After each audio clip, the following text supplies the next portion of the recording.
Coach, I think we're ready to go. Why don't you just, like normal, get us started with your opening statement? Obviously, very pleased about the victory. Really solid football game. We did a lot of things that winning teams do on Saturday, and that was a good step in the right direction. We were well prepared. We got off to a fast start, jumped on them 10-0 after the first couple drives. Defense was flying around from the get-go, swarming the football, not a lot of solo tackles. Really defended the run well, defended the deep ball well. They got one deep ball on us the whole day, defended the deep ball well, attacked the deep ball, disrupted the deep ball, which has been an issue for us. Offensively, moved the ball effectively, ran the ball effectively, was efficient, 13 for 20 in the passing game, and managed the game the proper way. We had an 8-minute drive in the second quarter. We had a 6-minute drive in the fourth quarter, almost 7 minutes. We had another 4-minute drive. Did not turn the ball over, win the turnover battle, win the big play battle, play efficient on both sides of the ball, play good in the second half. The key is we've had leads, obviously, throughout the year and haven't been able to play as efficient football with leads in critical situations, and did a really nice job of managing the second half. Defense gets a critical turnover. Akeem Allen on a pursuit play. We lose contain. Akeem Allen pursues, strips the football. First play offense takes advantage, scores on a 35-yard run by Kenny Young, and that's what good teams do. They create turnovers, and they take advantage of those opportunities. So stretch the lead out with a 6-minute 40-second drive, and defense really stuffed the run the whole day and played really well against the pass. So really good football game. More like what we want to see, a step in the right direction. We're not where we want to be yet by any stretch of imagination, but we know what we're capable of. We know trying to become the consistent football team, and then you got OU on the horizon, which is, Frank's been there a long time and has built this thing to where they play consistent football year in, year out. And we said since we've been here, we're trying to become more like them. They were kind of the benchmark of consistency, of playing, and that comes with experience. That comes with, he lost seniors on the D-line last year and replaced them with seniors this year. And that's what happens when you have a program that sustains and have consistency in what you're doing, that you don't have those ups and downs. They've been very, very consistent, obviously winning the league a year ago, almost beating Western, and 6-2 this year with a bunch of really good victories. So it'd be a huge challenge moving forward, knowing what they bring to the table, talent-wise, knowing what they bring to the table, coaching-wise, knowing what they bring to the table with their experience of playing in games like this that are very meaningful for conference races, playing in midweek games. They've been playing in midweek games for a year. This is our first go-round in a long time. So for us to, figure out how to play Tuesday, Wednesday, Tuesday. This is the first time we've done this in a long time. OU's been doing this at least probably longer than I've been here, but at least so they're used to flipping in November and playing midweek games and how to handle that, and we got to try to figure out how to handle it. So, again, we feel like we continue to close the gap, but we got some work to do still, and this will be another big challenge, this 10-day break and Tuesday game on the road. We haven't had a midweek road game in my 4 years, so this will be completely new for Miami football. Questions? I see Heath is listed as the starter at cornerback. Do you anticipate him being back? And what's the rest of the injury status with you guys? Yeah, it's one of those, probably next Monday we'll get a better update. But, again, we got 10 days. We're hopeful. Heath didn't even dress Saturday, so he didn't practice last week. We're hopeful in 10 days we can get Heath back, but if we play tomorrow, he would not be playing. So for me, it's too early to tell. I think the docs and trainers are optimistic they can get him ready. We'll kind of see as the week goes on. And kind of the same way for all the other guys, for Gus, Leonard Ross, Tommy Doyle. We got a host. Besides the guys we know are out for the year, the Paul Moseses, the Dean Lemons, the Danny Godlewskis, the Maurice Thomases, the guys we know are done. All the other guys with a 10-day window here, you're hopeful to make some big improvements and strong strides and get some of those guys back playing a week from Tuesday. So there's a chance Gus could play? Yeah, I think there's a chance Gus could play. I think it's too early to tell, but I don't think, and again, not just throwing it out there to make OU think. I think there's a legitimate chance that he could play You know, they had said 3 or 4 weeks when the initial injury. We're right in that 3 or 4 week range, and we get those couple 3 extra days. And playing, say, on Saturday, you still get Saturday, Sunday, and Monday, and all the way to Tuesday night. So you get 3+ more days to get to see how it goes. And again, he hasn't even practiced yet. So obviously, we'll kind of see. You know, he wouldn't play tomorrow, but we're not playing for another 8+ days. So I think besides the guys that are done for the year, there's opportunities for those kids with this time to maybe get back in the mix.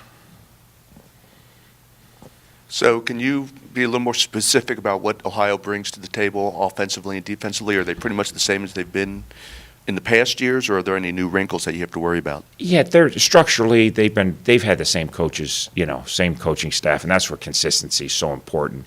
And it's almost impossible to find in this league a staff that will stay here and stick around and be around that long to really build something consistent. That's why you see the ebb and flow of the MAC you look at the MAC championship games over the last 25, 30, 40, there's different people there, and typically because there's tons of coaching changes, and coaches come and go so frequently in this league that no one has the consistency to keep some, you've seen it recently in our league, and but Frank's been there a while. He's got a great staff. He's one of the top football coaches in the country. He's been part of Tom Osborne's staff, head coach in Nebraska, had an incredible record at Nebraska. So they bring consistency. Is there always wrinkles? Yeah, and they always do a little something every week, but their base defense and what they do on offense, they've been doing for a long time and are pretty good at coaching and pretty good at developing players within their systems. That's the other advantage is when you have the longevity that they have, you can take freshmen and develop them into the players you want them to be, because a lot of freshmen in this league don't see the same coaches their senior year, Offensively, with their new quarterback, he's definitely a dual threat guy. He's been killing people running the ball, and he's a very, very good thrower, very accurate, very strong arm. But they're really running the ball effectively with their tailbacks and with their quarterbacks. They've been piling up rushing yardage like crazy. Defensively, they lost some great players a year ago. Their Will Backers, I think, is in the NFL. I think a couple of their D linemen. But like I said, it's disappointing when you lose 3 seniors up front and you look at the depth chart, they got seniors up front again. It's like, okay, that's rare, particularly in this league. They're not, and that's just a credit to what they've done and how long they've been there. Their middle linebacker, the Poland kid's as good a player as there is in this league defensively. He can run and hit and run in his instincts, and he's a complete package. He's a great football player. He plays great every week. You know what you're getting. Very, very difficult to block.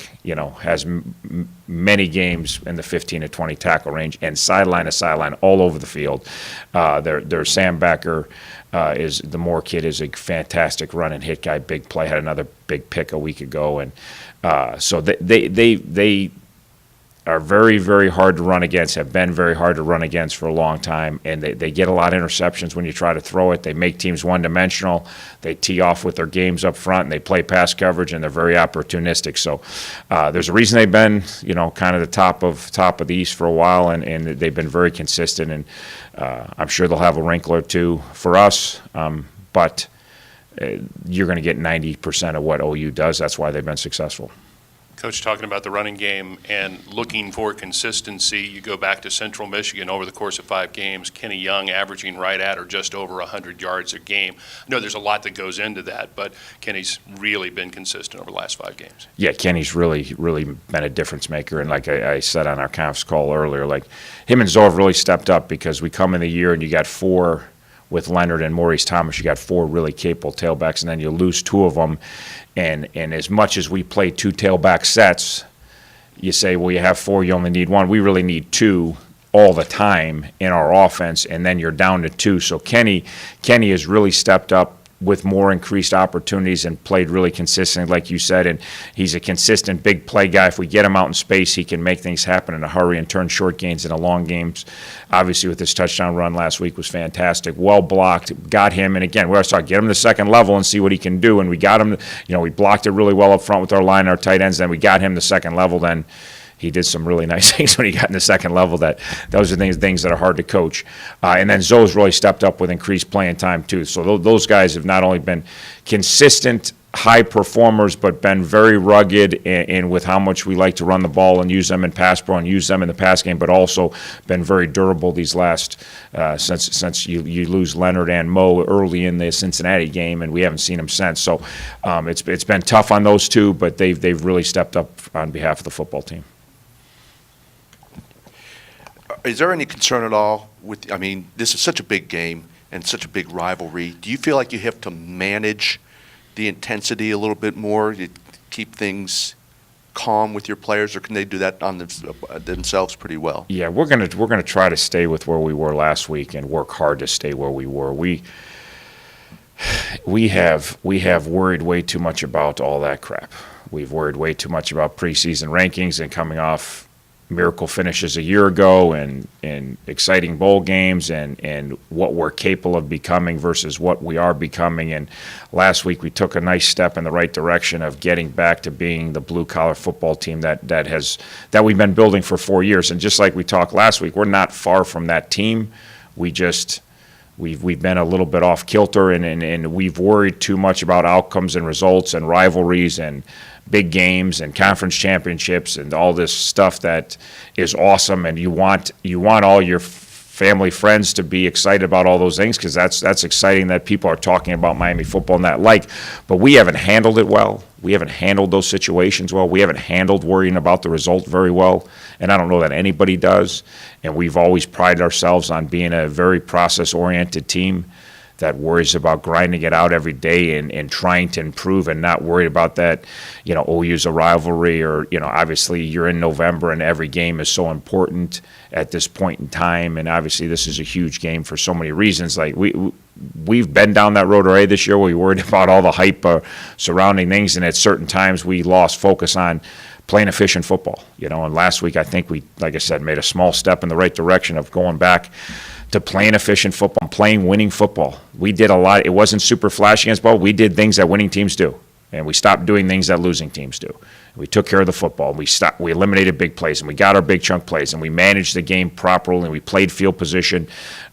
We eliminated some dumb special teams penalties. Will really have, that was kind of, again, last week, a couple of stupid special teams penalties, really 3 of them really cost us some field position. But trying to get back to playing the game the right way all the time and just staying focused on that. And our kids are trying. They've lost their focus at times, and we're gonna, we're in this situation, we're so close to where we want to be, and that's hard. It's a hard step to make when you get close to where you want to be, but there's another steps to be made ahead of us, and we're figuring out as a football team, and unfortunately, it's a little bit part of the process, and we're going to stay with the process and keep grinding because we know we believe in what we're doing and the kids we have doing it. I think we're good, Coach. All right, thank you. Thanks.